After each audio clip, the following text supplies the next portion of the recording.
Today, we're going to take a look at looping in automation. Looping is the ability to repeat a series of actions over and over again. And you'll find this in tools like TaskMagic, ZeroWork, and Artilla, etc., etc. So for packages, right, let's see how it works. Okay, so I've got an automation that's already set up.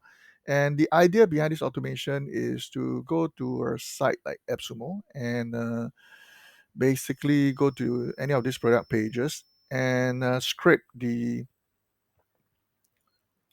product name, the product description, and take a snapshot. All right. Obviously, you can get more data like the price as well as the individual tier. Okay, that's available at the bottom here. But for purpose of demonstration, right, we are just grabbing this as well as this.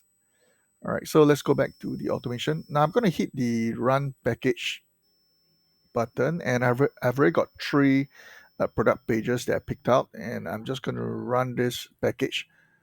Right, so I have got the live debug mode enabled, so we should be able to see this in action. And I'll just walk you through. So this automation itself, right, you will see that on top right corner, it will tell you that, okay, this is the first loop.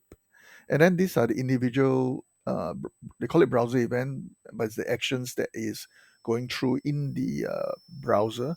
So you can see, okay, now we have the second one, right? So each session has its own ID, right? And then the browser event, and then the final one, okay?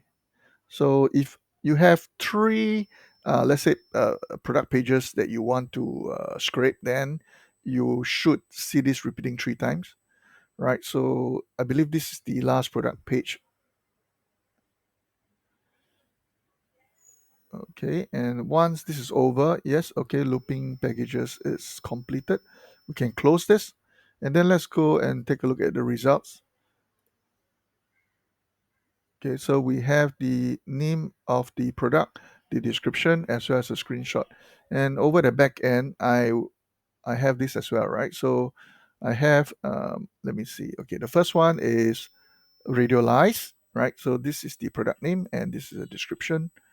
And then the second one is Letterly, again, product name, description. And the last one is PicX, name, description. So this automation is successful, right? So let's take a look at how we can set this up. Now, the idea is that you need to have a set of inputs, right? And this input should be in rows, right? So you can paste your URL.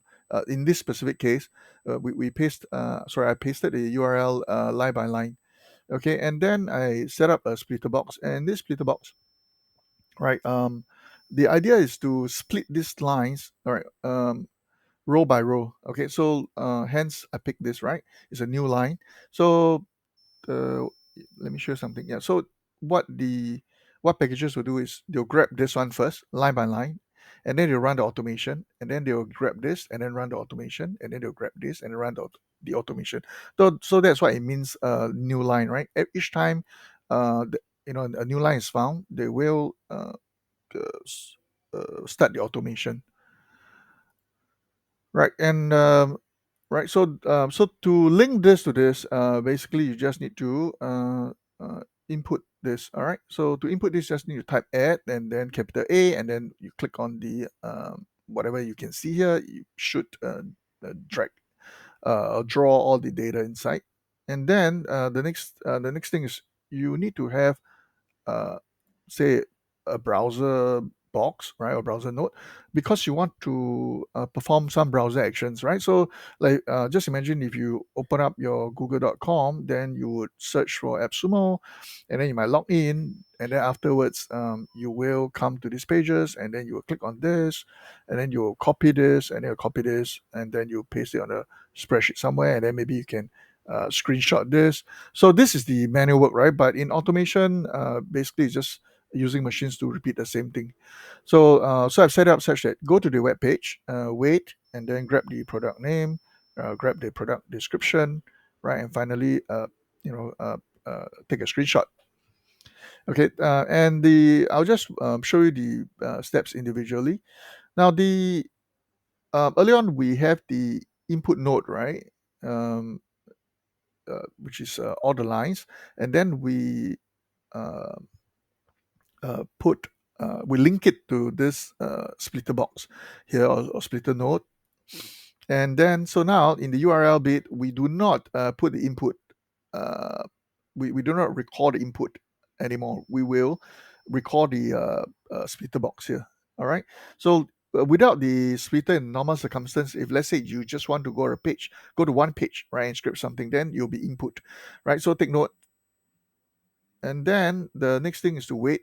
So often it's healthy to put in a delay, right? So anywhere between, I don't know, maybe 3 to 10 seconds, depending on your patience, right? And then, or rather, what's required. And then because some sites are fast loading and some sites are slow loading, right? You got to know this before. If not, you could sabotage your automation. Now, the next thing is to grab the product name. Now, it's just a simple matter of finding a selector, and then grabbing the inner text. Okay, and finally the description, the same thing as well. Okay, having the right selectors, it's very important. And then the last one is to grab the screenshot. Okay, and if there's something you should do here, if you're going to send this information right to a webhook, you will need to expose the JSON keys, right? So this is something unique in packages. And how do you do that, right? The idea is that let's say, for example, I want to extract right the product name for each individual run. Okay, I will need to copy this, and then paste it inside here, right? And if I want to if I want to grab the individual description for each individual run, then I will basically copy this and then paste it here as well.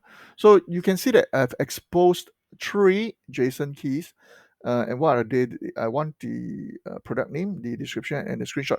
Every time packages run that line, okay, I want the product name, the product description, and the screenshot for that line. Okay, that means for this URL, for this page, to be grouped together, right? So that's why I need to expose it. All right. So and that's how I'm able to set up the webhook. So each run will give me a very nice, tidy, solution, right? So this is the first run, and having exposed the 3 JSON keys, then I will have this very nice, right? In very nice, tidy grouping. And why do I do that? Because maybe the next time I run this, I will not send it to this test site. I will send it to, say, Public Connect, and then from Public Connect, I'll be able to deposit all this data inside a Google Sheet. Right. So let's go back to packages. And having exposed the JSON keys, you can now, uh, copy and paste inside here. All right. So for the screenshot, this is the expose key. And then for the product name, this is also the expose key. And finally, for the description, this is also the expose key. So 3 expose keys being used in the webhook as well. All right. So it doesn't really matter what you do in the final product, right? If you are using webhook, but if you want, you can set it up, right, and just set it to markdown to HTML, and it should be okay, right? So I'm not going to run this again because you have seen this already, but that is essentially how you set up a looping feature in. That's how you set up the looping feature in packages. All right, so that's it for this video. I'll catch you in the next one. Take care. Bye.